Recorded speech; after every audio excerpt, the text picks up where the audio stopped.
We are live. All right. Yeah, so welcome to the good people on YouTube. We've got my face, my big hairy old face going on again. And this time we've got Bella. Hello, Bella. Bella's beautiful face. Yep. And we're going to be talking about books again, of course, as we always do. Yes. And we've got a whole load of them. I've got a big wad of them down here, as you can see. Oops. Oh. Can you see? Yes, there you go. I'm going to do it like that. Yeah. And Bella's got a whole lot as well. So shall I start? And I'll yes. talk about the first one. That is from Yillis. And let me see if I can find it here. Yeah, there we go. This is a good one for the summer holidays already. The Night Shift. The Night Shift from Alex Finley. Hey. It's from the crime section of Yillis does the crime section. So, and he reckons he's just come back from holiday actually. So it's perfect. Yeah, went to Israel, right? Yeah. He went to Israel Israel. Yeah, he did. Came back nice and slightly tanned, not super tanned. But he was yeah. And he took this with him, I believe. And he says it's a very well written book, a real summer read. Got to make sure you see it. Yeah. Let's see, lots of twists and great characters, and high paced, something you can get straight through. It makes you want to keep on reading stuff. And it's the second book from the author, and it got great comments from all of the big authors that you'd expect from this sort of stuff. We've got Julie Clark, we've got, who was the other one that we said? I forget who it was now. Lee Child and Peter, Lee Child and Peter James. Oh, Lee Child is a big name. Okay. Yeah.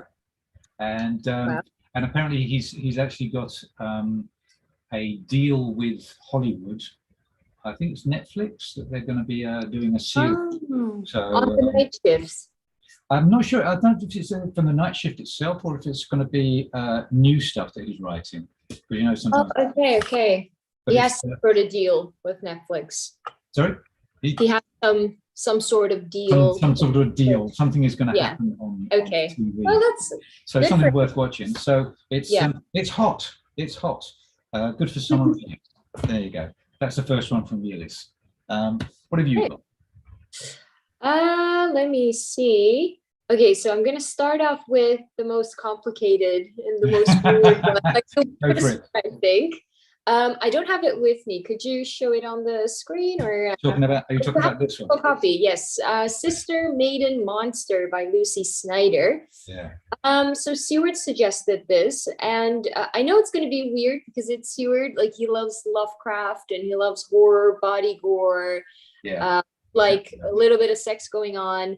Like, it's a weird mix, but he absolutely loved it. I saw his Goodreads review. I think he gave it 5 out of 5 stars. Oh, wow. Yeah, so he really, really loved it.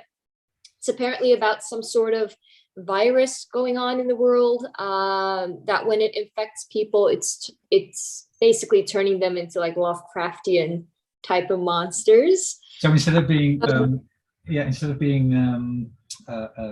zombies, they're turning into Lovecraft monsters. Is that it? Yeah, basically. Okay. So it's like a next pandemic going on, and I think the story follows 3 women that are infected by the virus and who are affected by the virus in different ways. Right.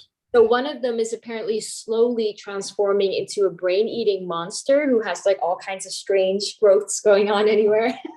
The monster part of it, yeah. Exactly. Then you've got the second character. That one murders people to basically absorb their knowledge and memory. Wow, I don't know if that's the Sister or the Maiden, but anyway, carry on. And she does that for her god. So the third character has just been introduced and is also somehow connected to the others. So Snyder writes a lot of very gory scenes. Yeah. He's very detailed on the gore. So it needs to be your cup of tea. If you cannot handle gore, I will suggest this book for you. But if you're someone who loves horror movies and gore doesn't really make you feel icky, then this might be something for you, because there's a lot of cutting open people's skulls to get like the sweet brain part without killing someone. So there's torture involved. It's quite heavy. yeah, Yeah, yeah. it's very visceral, but for people who love horror, this might be just something for you. Yeah, it's yeah. yeah, It's yeah. It's the there's more weirdest and more of description I've this. read in a long time. Yeah. Okay. Not my thing, but if you like gore and if you like Lovecraft, which Lovecraft is selling like Yeah, hot potatoes in the shop, so it's there you go. definitely. And I Yeah. think it's, oh, it says a Bram Stoker award-winning author as well. So she won the Bram Stoker Award. Yeah, and that says a lot. But again, it's definitely not for the faint-hearted. I mean, I would love to read this because I love horror movies and horror books, and I can handle a lot of gore. So I think I'd be fine. But I don't. I'm going to say, would you read it though? Is this something? I would. Yeah, I would. Okay. But it's like I don't know how the writing is. I don't know the pace of the story, so it all depends on that. But when I read about the book, like what it's about, the story, it did intrigue me. So I would definitely give it a chance. I have to say, the actual storyline and the idea of the three of them changing, it sort of intrigues me as well. I wouldn't. I would maybe have a look if they made it into a TV series more than legal. Oh yeah. And then directed by Guillermo del Toro. That would be all good. There you go. Okay, all right, we're sorted. Yeah, we'll give them the pitch. Let's move on from the gore then. I've got one here from Lynn. He's the boss, the ABC boss, and she reads like the book Mama. Yeah, she reads more than anybody, I think. And she has recommended Barbara Kingsolver, who's been writing for a long while, and it disappeared. Come back. There you go. Demon Copperhead, which is actually the name of the protagonist, who's called Damon, and he's Copperhead because he's ginger. Oh, okay. And it talks about the story, Demon's story. It begins at his traumatic birth to a single mother in a single wide trailer, looking like a little blue prize fighter. That's the start of it. But this is actually this year's Booker Prize winner. It's one of two, which is the first time that they've actually split the prize as well, which is kind of weird, I think. But anyway, I mean, why not? If there are two ones that you can't choose which one's the better one. And this is also, which also gives it a sort of another pointer, it's actually shortlisted for the 2023 Women's Prize for Fiction. So so that's going to be interesting. I imagine that's going to be a strong contender if it's already won the Booker Prize. What Lynn says is anything that Kingsolver writes is worthwhile, which if you've read Kingsolver, you probably know that already. Varied settings, well-developed characters, and this one is unusual. So again, if you like this sort of genre of fiction, then that's one to pick up for the summer.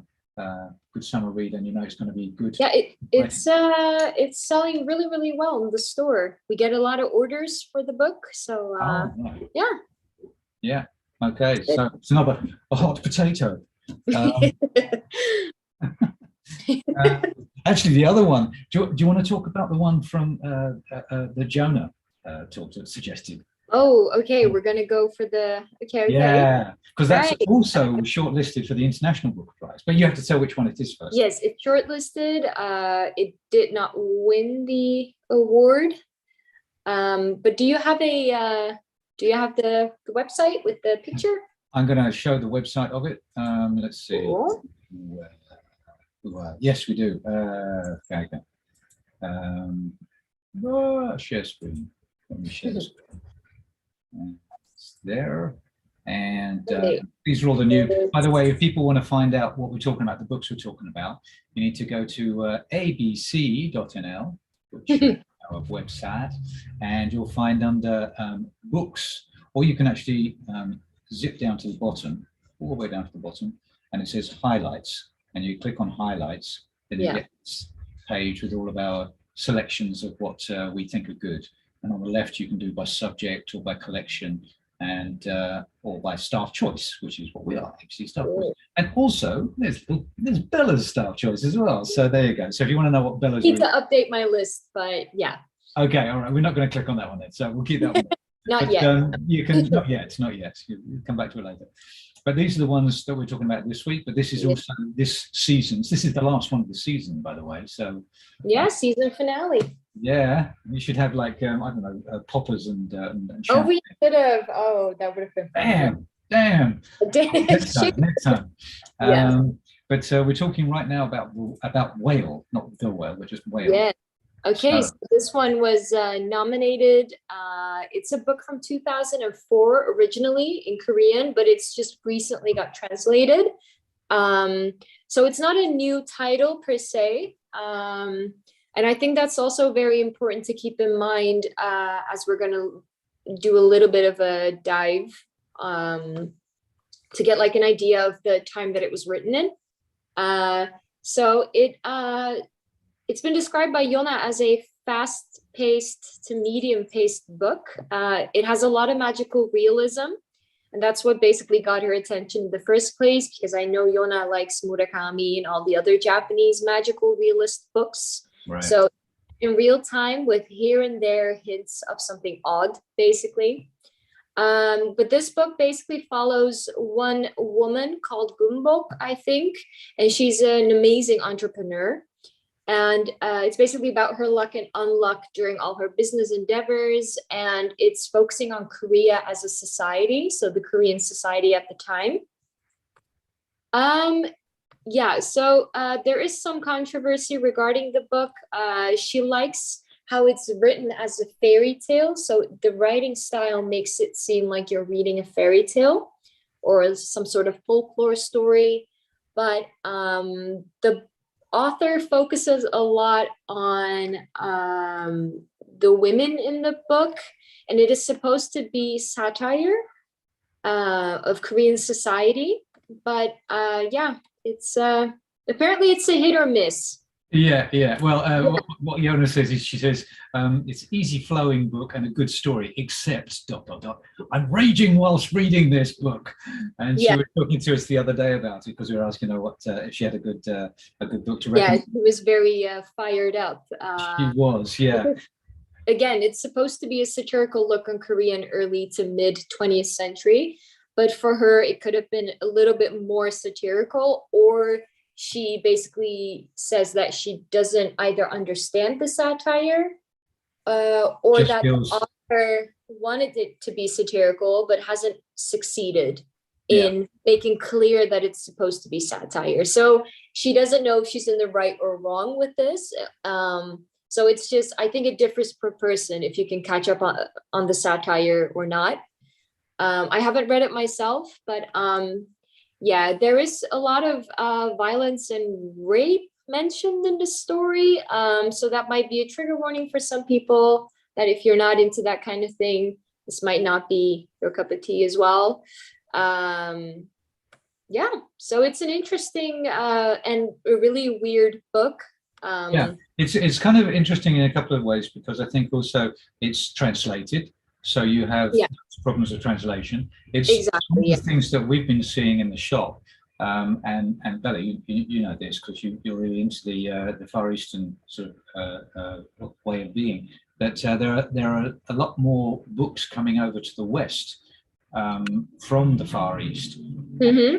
This makes it kind of interesting to read for English readers who normally get handed things on a plate, basically, because it's all written in English in the first place. But these are foreign titles being translated to English, but not just translated to English, but coming from another entirely different way of life. And I'm wondering also, this is the second thing, whether this, as you say, with the satire in it, whether the that sort of idea, that's something which is not always easily translating, because people from another country may not understand it. Kind of like English satire that doesn't get understood by Americans, for example. Apparently there's a definitely don't understand. If you were to translate an English work of fiction with a lot of satire maybe about the English community, if you were to translate that in Korean, I think Korean people might struggle. Like there might be some Korean people who get it, but some might struggle. So a lot of things get lost in translation, basically. That's always the risk that you have when you're reading a piece of work that was written in a different language originally. I mean, he's doing the satire thing, and it's also worth saying that it was written around 2000, wasn't it? It was 2001. Yeah, 2004 is when it is written. So it's also a completely different time. I wonder if the author would have written the book the exact same way if he were to have written it this year, for example. Yeah. So yeah, that's it definitely post Me Too and the awakening of the feminine psyche. I think this really rasps up against that. And for me, having heard that from Jonna, then I'm thinking like, wow, that this actually got into the long list of the Booker Prize in the first place. But it did, yeah. It might be because it's written as a fairy tale and it's very odd. But even Jonna said that she could not put it down, basically. Yeah. Even though there were some parts that made her mad or that might have disgusted her in some way, she still wants to finish reading it. Like she's almost done, but she's still not putting it away. She's not putting it away as a did not finished book. It's so unputdownable, even when we can get it. Exactly. Controversial like read she read it and she went, "Oh my God, what is this?" But I can't look away. So she had to continue reading it. So that is by itself, I think that is a very good marker of a book if it makes you want to continue reading something, even though it makes you go, "What the hell?" Yeah. So yeah, I it's think a that good point, if you're someone who picks up on satire, maybe easily, if you can put, or if you can look past some of the negative things, it might be something for you. But if you get mad over things quickly, this might be. It's good to talk about books. Yeah, it's good to talk about books that are not always just a favorite, but there's something about it which grates as well, but still worth reading. She said it's good, but it's interesting, but it's a controversial read. And I went through the Goodreads reviews, and it's very, very mixed. You either like it or you don't like it. Yeah. So I think everyone should just give it a try and decide on their own. Yeah. Okay. So we've actually it's interesting because we've got a couple of books that we've already said which are like totally, if you're into Barbara Kingsolver, then you know hers, and also with Lucy Snyder with the Sister Maiden Monster book, you know you're going to be into that. This one is kind of like, okay, you're going to have to, it's intrepid, and you have to go see if you like this one or agree with it, but still get in there and have a look at the book. Yeah. I like that. Let's move on.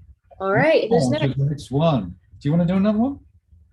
I mean, sure. Okay. Go on.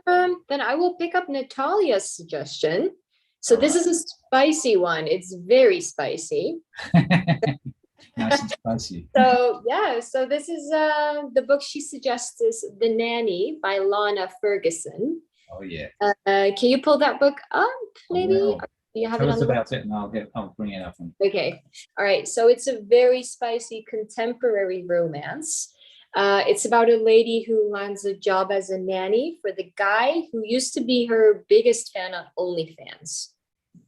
But little does he know that she's the one who sent all of those sexually explicit messages and developed a crush on. And Natalia said that, of course, I'd be lying if I only read this solely for the plot. Definitely one of my favorite romance reads so far this year. I mean, the cover looks very innocent, but it's very spicy, so it's very misleading. My God. And also even the title, The Nanny, although when you start talking about the nanny, all sexy, spicy stuff going on, then you think, okay. Yeah, it's not about Fran Drescher, but no.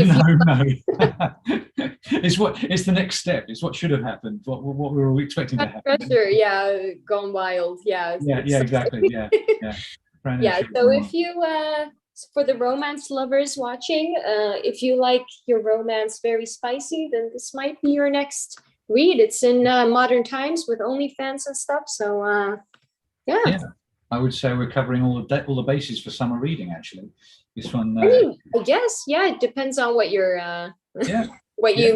feel like is a summer read, but I think light, spicy romance stuff. Yeah, it's going to be good.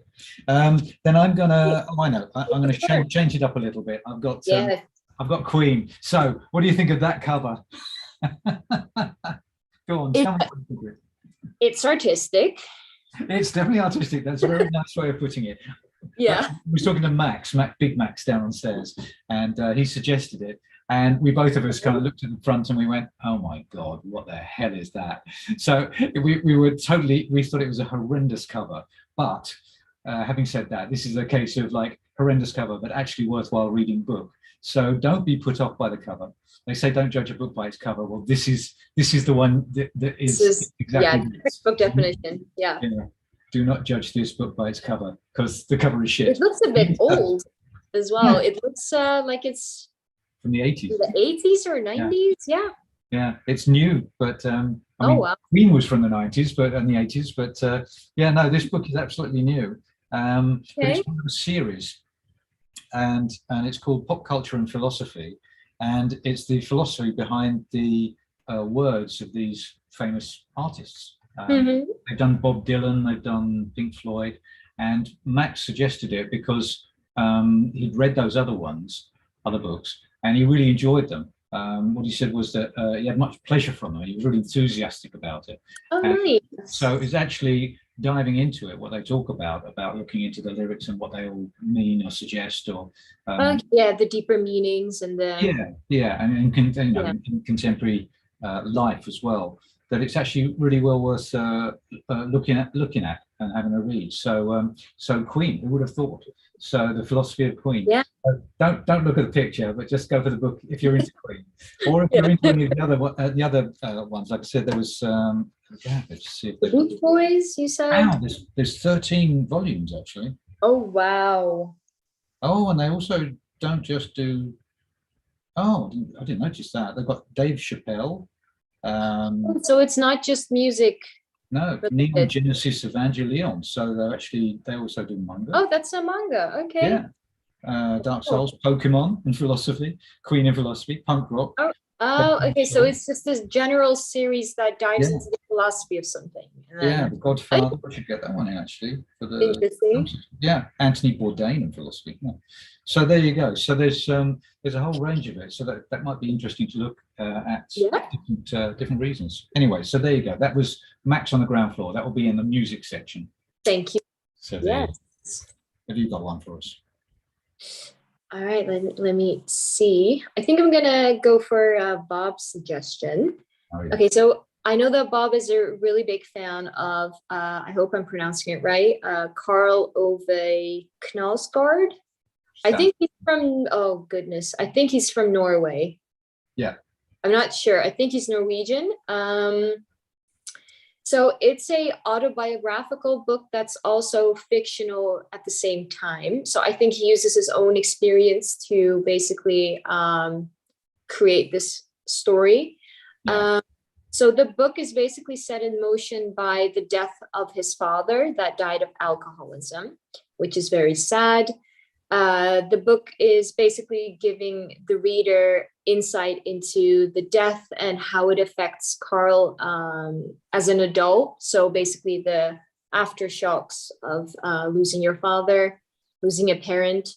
And it's a description of ordinary life, but it's told through extraordinary detail. And I know Knausgaard because I've started reading his book Autumn, which is the first in a seasonal quartet. So he has 4 books in a series: Autumn, Winter, Spring, and Summer.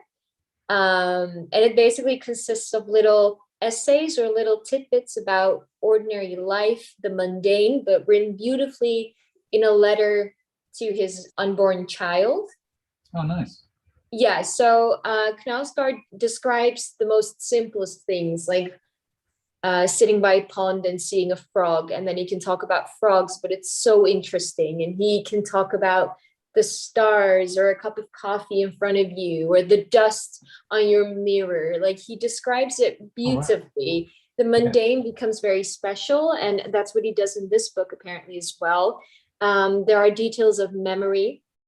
So I think you get a lot of flashbacks to maybe when the father was alive, told in great detail. You slip out of and into consciousness all the time. There are no filters. And it is apparently, like Bob says, and I think it's a beautiful sentence, it is a look at life beyond the facade we tend to put up. So yeah. Okay. Yes, this one, I think this one might be in the memoirs and in the fiction at the same time. So if anyone's interested, it's on the second floor in the fiction and memoirs at the Cave of Knausgaard.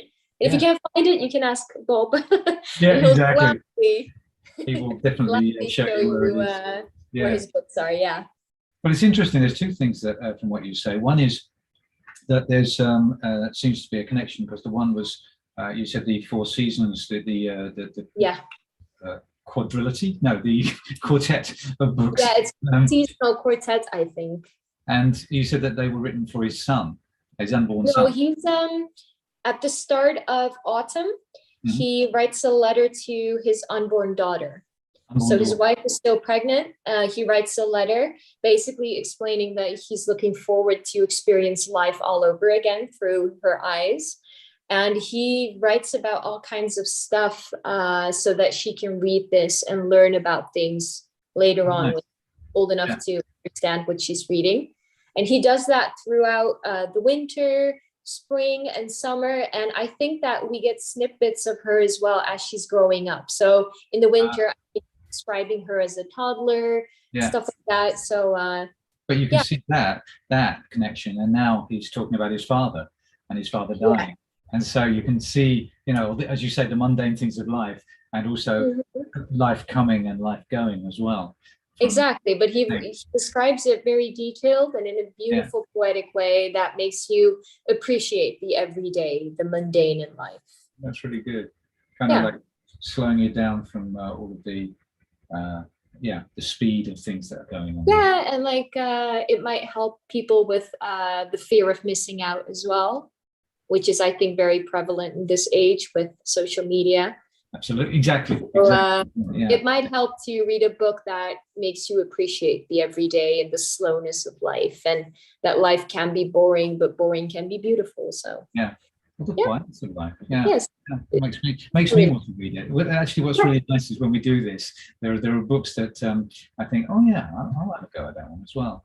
So this one, and he suggested one today to me, which I thought, that sounds nice too. So, Bob, thank you, Bob. Thank you, Bob. Yes, that's good. Right. So, what do you do next? I am going to. I'm just thinking, why don't we just break up a bit and we'll talk about some of the events that we're doing. Or should we keep that for the end? Let's keep it for the end. Let's do that. Okay. Yeah, we'll carry on with a few more books, and then we'll round it all off with what's happening further in the ABC for the next month. So I've got a book here by Martha Wells called Witch King. Dun, dun, dun. See that? Yes, you can. You can now. Yeah. There you go. Big thick book. It's a hardback. It's nice. We like hardbacks. Disappeared. Now, Martha Wells. This is suggested by Iris M. We have two Irises. And people who have been watching this series before know Iris Prime, because Iris Prime is usually here, but she's on holiday now. But Iris M works on the EBM and in the events team. And she's a player of games and also into fantasy and science fiction, which this is fantasy. And she hasn't read it yet, but she pulled it off the shelf and said, like, oh, show this one, because she's really excited about wanting to read it. Just come out. Oh, she hasn't read it yet. She hasn't read it yet, but she suggested it because the previous ones by Martha Wells, let's see, it's called the Murder Bot Diaries, and they're a set of novellas. You know the ones I'm talking about? Have you seen them? No? Oh, you should check them out as well. It might be interesting for you. And they've done very well over the years, and I haven't seen. They started, I think she started about 7 or 8 years ago, maybe even more. And they surprised me because they were always, because being novellas, they're very small books, but we kept selling them. And that was before novellas really got into fashion again, because they seem to be fashion right now. And now Martha Wells comes out with a complete full-size novel, yeah. yeah, going the other way around. But it looks worth jumping into. Also got MK Jemison on the front saying, like, nicely done. She says, wow, the original and complex fantasy, yeah. Yeah, layered and complex novel that delivers on the promise of epic fantasy. That's what the tagline is. So I think that's this is at their badass best. Yeah, a wildly original complex fantasy exploring how revolutions are won through trust and destroyed through selfishness. Hey, there we go. Yeah. So there's a good. Okay, there you go. You can see it. Yeah, I would agree that that's probably There's that's one I would recommend as well for people who have read lots of fantasy and are looking for a new book. So something to get your teeth into for the summer, because they're all writing for the summertime, aren't they? Writing for people who are going on holiday. All of these books are worth it looks like something you can bring on a holiday that would transport you into a different world while you're in a different world traveling. So I think it's perfect to kill the time on the plane or on the train or wherever you're going, for how long it might be able to like give you a little break from the travel. Yeah, for sure. Interesting. So have you got any more? Well, I wanted to talk a little bit about the book that I just finished reading. It's this one. It's called The Decagon House Murders by Yukito Ayatsuji, which is a Japanese crime writer. And this is a book, apparently a Japanese cult classic. It is inspired by Agatha Christie's And Then There Were None. So it's loosely based on it. He got inspired by it. But it's basically about a group of university students from all kinds of different majors. So like medicine, law, pharmacy, literature. They formed this club called the Mystery Club, and they're basically fans of crime literature. And they have this monthly magazine thing that they bring out as a university club, and they write their own fictional short stories. They go to an island where an actual murder has taken place 6 months before. They hope to get inspired by the setting and the creepiness of the island, knowing that there was a murder. They hope that it would inspire them to write creative bits for the magazine. But then it turns out that there is an actual murderer, and they get picked off one by one. This is not a spoiler, by the way. It's on the back. Right. They get picked off one by one. And they have to basically use their knowledge and interest in crime fiction to kind of figure out who's doing all this. Who done it before they all get knocked off. Indeed, like you said, because when I read it back as well, it was like, that sounds like And Then There Were None. But in a modern... it is inspired by And Then There Were None. It's just interesting because they start to get paranoid of each other. They turn on each other. And you can just see that psychological struggle. Yeah. But it's also very fun. A fun tidbit is that the main characters, they have a nickname. So you don't know their real names until the end. And their nicknames are, like one is called Poe, based on Edgar Allan Poe. One's named Agatha. Yeah. And then you've got one that's LaRue. You've got one that's named Carr. And they're all named after very famous crime writers. So it's quite interesting. Yeah. Okay. And the cover is just beautiful. The author just released a new one. It's called The Mill House Murders. I haven't gotten to that one yet, but there's a recurring character in there, and apparently it's very good. So I might get to read that one later. And is the author? So the author has just written this, or how old is the book, the original book, or is it a recent translation? I think the original book was from the 80s. The story set in the 80s as well. I'm not really sure. Yeah, it's first published in 1987 in Japan. Okay. And this version is from 2020. Yeah. And then the Millhouse Murders got released, I think, in March of this year. So that one's really, really new. Okay, so he's written a new thing. So, but this follows on with what we just talked about before from Jonathan, the whale. that Mhm. their older books translate now in translation, because this is like, it's becoming more trendy to do that. But that is, Mhm. it's great. It's a great wave, because then you Yeah, but I mean, imagine how many wonderful stories must be out there in languages that you don't understand. So you never get a chance to know about those stories until someone translates them. So I can't imagine how many other awesome books are out there that we might get to read one day because someone's translating them. So it is very exciting. You know, there's so much to translate. Yes. We had a book last time we were talking about, and I'm trying to look at it on the list, but I don't remember which one it was. Is it the one I shared? Was a Japanese novel from the 50s, like a crime novel? That's the one. That was a couple of times back. It was written in the 50s. Yeah. It just got translated, and it's amazing. Like, I would have never known if someone decided not to translate this. No, exactly. I'm very thankful. He was inspired by Agatha Christie, and so it was a bit like that. It was the two bodies found on the beach, wasn't it? And that the double suicide by lovers, but is it really that whodunit kind of mystery? What's it called now? We can't leave people hanging. It's called Tokyo Express by Seicho Matsumoto. Thank you. Yeah. There you go. So there's another one to add. So that this is definitely a trend, and if you like having something different, because even though they're even based kind of thing on stories that we know, because they're from another country and another entire sort of, you could say, another universe, they have different little twists that aren't quite what you'd expect. Have you got any other ones? I've got a final one. That's what I'm reading now. It's the same situation. It's a Turkish classic from 1943.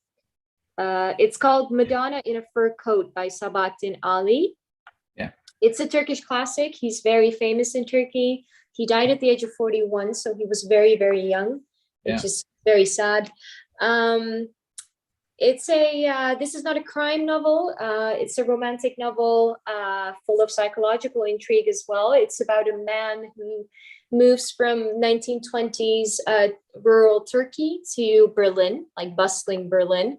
He gets to know about art and literature, which he did not do before. It opens up a whole new world for him. And while he's strolling through a gallery one day, he sees a self-portrait of a female artist, and he falls in love. And then they get they have a passionate relationship, but apparently that relationship ends. And I'm not sure why yet. I'm not that far, but apparently it has to do with him and the way he is. And it's kind of like pushing the one, or like letting the one get away, and you're pushing that person away while maybe not intentionally doing that. And afterwards you're filled with regret and you're longing to be with that person again. So it's very bittersweet. It's beautiful. It has beautiful moments, but at the same time, it just delivers a pretty hard punch. Yeah. Punch. So it's funny when you talk about it. It's sort of, because you say it's from the 30s. It was written in the 30s originally. 1943 is when it was published in Turkey. Yeah. And I think this edition is from 2017. Okay. Yeah, 2017. Yeah, it's a beautiful penguin edition. Oh my goodness, it's not. Hold it. Yeah, there you go. Yeah, because it's black. Yeah, if you hold it closer to you. Yeah, it looks really, really nice. But it has a feel of that of books of that time in a way. This wistful, melancholy, yes but no kind of thing. Yeah, it's beautiful. I'm loving it so far. It honestly made me cry as well. I was reading it in a cafe yesterday. Had to swallow my tears. It was really, really hard. Run to the toilet quickly. And then I'm like, oh. Yeah, no, it I don't know, I just love it. I know that I'm gonna love it throughout. I'm like 25% in, but I'm loving it so far. So yeah. No, nice. Okay. Very emotional, nice, heartfelt thing. Yeah. It's things of different eras. They also give different flavors. That's nice. we don't always have to talk about the latest things either. So this is really good. But okay, well, I've got one more book which actually is not recommended by people, but it leads us nicely into our events that we're doing for the ABC, which is The Creative Struggle is Real. Dun dun dun. From Holly Blondin. It's This just real. came in. Yes, well, I'll stand up. There you go. You can, it's disappeared. Oh, damn it. This You're is losing it. Yeah, there we go. Don't move. Yes. Don't breathe at all. Yeah. Oh my God. All right. So the creative struggle is real. We all know it. Being an artist myself, I know that feeling too. And this really just came in today. And Holly is going to be talking at the next web, which is happening in June, which the ABC will be in the wild, as we call it, and we'll be there selling books. And that will be the Thursday, the 15th of June. And then on Friday, the 16th of June, halfway through June, we have invited her, and she's very excited to come to the shop and do a workshop. So if people are interested in the process of any creative thing, could be writing, or in my case, music or painting or whatever it is, you can come along, and we're going to be putting it up on our events page. It's not up there yet, but it will be. I'm now going to show you our events page and how you can get to see it. And then you can sign up on Eventbrite, and then you can join us. Let's see. Okay, so you have, there you go. If you go to the abc.nl website, you can see home, books, magazines, and events. Ding dong. And then so we'll go through the events as we're here. Well, the trade-in day is today, but it's also tomorrow. The book chats, we've just had that before we did this, but there's one next month. The Star Picks is us. And then tomorrow we've got another trade-in day, but that's actually all booked up, so you can't go there right now. Next Friday, I'll be presenting the open mic in the shop. And it's also online, so you can click the Zoom link. When you click in here, you can click the Zoom link and join us online, which is kind of cool. And people coming from locally who can't make it, even not locally, but also from overseas. Like we've had people from England join us, from America join us, from India join us. Yeah, it's crazy. You know, people getting up at 7 in the morning to come and with the time zone differences, it must be hard, but wow. Yeah, but people do it. Great. Yeah, they want to have their 5 minutes of spotlight. So, and you can come along and just or join in the Zoom and just watch as well. And people do that too. So it's it really truly a hybrid event, and seeing how it works in practice, it's great. So that's happening next Friday, and then, as I said, the next web TNW, that's on the 15th and the 16th, and we're going to be there selling books. And on that Friday, the 16th, is when we'll be doing this. She's coming to the store for the workshop. Exactly. Okay. Watch this space for that. That will turn up around here. Yeah. And then the ABC book chats, which is only online. That's happening next month on June the 23rd. And they're going to be doing this book, Finley Donovan is Killing It. I read about it, and it seems very funny. Like, I might be interested. Like, this might be a very, like, if they were to turn this into a movie, it would be the perfect crime comedy movie. Oh, right. Okay. Yeah. Yeah. There's a lot of that. Yeah. Okay. Well, maybe you want to join in on the Yeah, I might. Yeah, I just might. Yeah, that's cool. All you have to do is read the book and then join up, basically. And again, if you click on here, you've got the Zoom link, and then you'll open up either in Zoom or in your browser, and then you can join in the chat. Yes. And the last thing after that is ABC in the Wild again. DCC, Dutch Comic Con, for the summer edition, and that's going to be in Utrecht in the Aarhus. Are you going to that one, or? I'm not going. No, I'm not going. I'll be in the store working. Okay. Yeah, well, we'll have Tiemann and his other group of guys and girls working on that one. Yeah. Just see if I've missed anything out. I think we've got everything there. I think we covered everything. Yeah. Yeah. And the only last thing I can say is we can talk about is the social media that we do, because you're one of the TikTok ladies. Yay, it's me. Yeah. Sit there watching you, racking your brains every week to write stuff for the TikTok. But we have TikTok, we've got Instagram, Twitter, Facebook, Twitter, yeah. YouTube. We've got a blog. Then we've got the blog and the newsletter, yeah? Yeah. For signing up on the newsletter, I'm just going to share the screen again, actually, because then I can show you where to do that.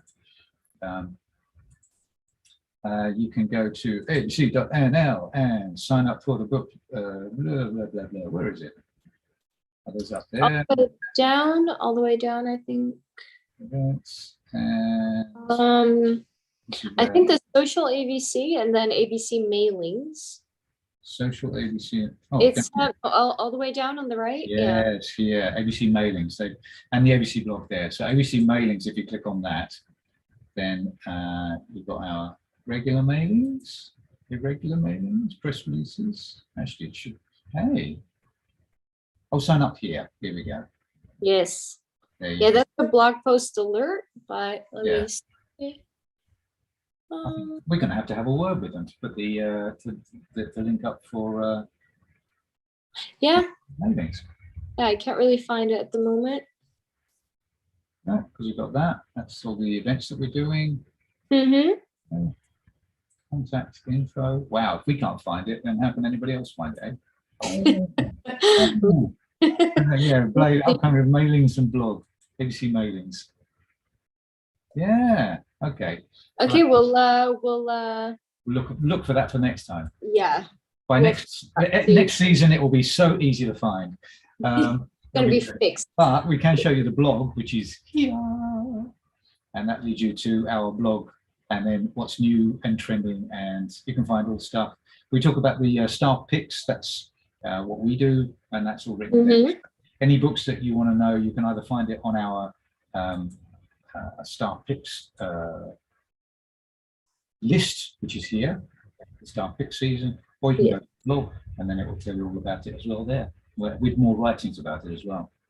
And the Pulitzer Prizes as well. There you go. There's some other ones. There you go. And that was Trust was the other one that won. Yeah. By Hernan Diaz. Yeah. Yes. And general nonfiction and biography. Loads of interestingly good stuff there. Okay.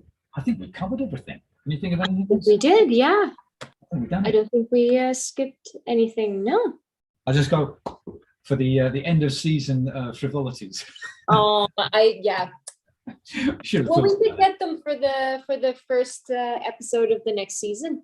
That's true, actually, yeah. And if anybody has any ideas for the new season that you didn't see in this season, then put them in the comments down below, as they always do on YouTube. Wow, I've never done that before. And let us know. Like and subscribe.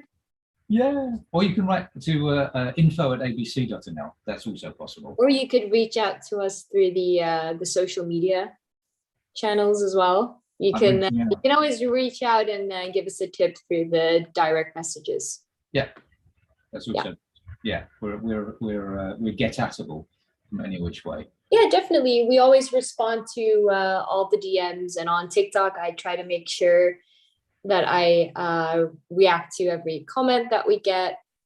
I read every comment, I reply to them. So so just reach out if you have any tips, or if you just want to ask something, you can always respond. Do it. Now you know who's behind the answers. It's Bella and Yona, actually, they do that. Great. Well, Bella, thank you for joining me this time. This is no worries. Thank you for having me. Yeah. Well, hopefully you'll come and join us again on occasions next season. Yeah. That'll be kind of fun. Definitely. All right then. Well, everybody have a good summer. We've given you plenty of summer reading to pick from, and hopefully see you in the shop. Or if you want it sent to you, then give us a call or send us an email. And we'll say goodbye for now, and see you after summer.